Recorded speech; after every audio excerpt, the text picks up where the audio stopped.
le foot est-il en train de devenir un sport dangereux? Je vais commencer avec vous, Fred Hermel. Oui, malheureusement. Et ça me fait mal au cœur, moi qui suis journaliste de foot depuis si longtemps, moi qui aime ce sport depuis mes 4-5 ans. Mm. Quand j'entendais le journal de Claire tout à l'heure, qui nous expliquait, l'envoyé spécial RMC, Nicolas Pelletier, qu'on allait fermer des écoles. Non, c'est les études qui sont fermées, en fait. Oui, mais, non, mais c'est le symbole. Oui, bah oui, bien sûr. Le symbole, c'est-à-dire ce qu'il y a de plus beau dans la vie, c'est-à-dire l'éducation. On est obligé de priver les enfants d'études. Alors, c'est qu'une journée, on va me dire, mais c'est la question de symbole, parce qu'il y a ce qui devrait être une fête, qui est un match de foot. Ah, mais c'est grave. Et qu'on met en danger. Vous voyez, le truc, ça me paraît hallucinant. Normalement, si on me disait, allez, on ferme les écoles pour que les enfants puissent aller au stade. Non, non, non. On ferme les écoles pour que les enfants ne soient pas mis en danger par la folie ambiante. On dit souvent que le football est le reflet de la société. C'est vrai. C'est vrai. Je dirais même souvent que le football est précurseur de l'évolution de la société. La société est de plus en plus violente et le football est de plus en plus violent. Mais ça touche pas d'autres sports. Ah oui, c'est ça. Non, mais pourquoi? Mais parce que c'est le sport le plus populaire. C'est une question de nombre, en fait. Parce que le football est le sport qui engendre le plus de foule. Donc automatiquement, qui dit foule, dit personnes qui, parce qu'ils sont cachés par la foule, expriment leur violence.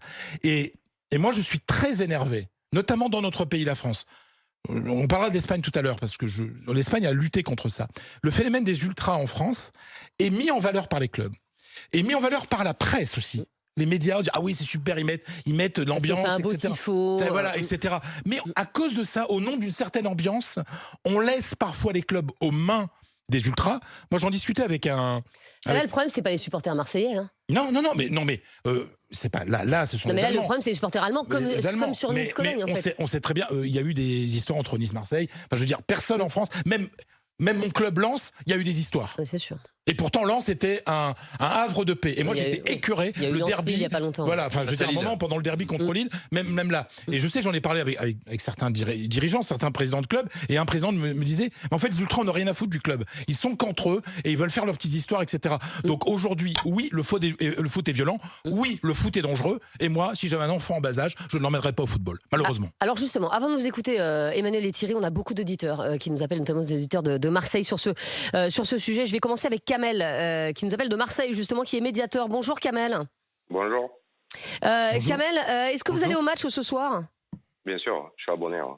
D'accord. Et est-ce que vous avez peur que ça dérape?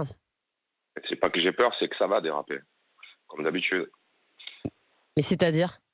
C'est-à-dire qu'il y a je sais pas combien d'Allemands qui sont arrivés sur Marseille depuis hier, sans billet. D'ailleurs, ça, je comprends pas. Après, pour revenir aux propos de Fred, le foot, ça a toujours été un sport dangereux. C'est un peu le reflet de la société. Et vu que la société elle est de plus en plus violente, dans le foot, on a de plus en plus de violence. Que ce soit dans les stades et en dehors du stade.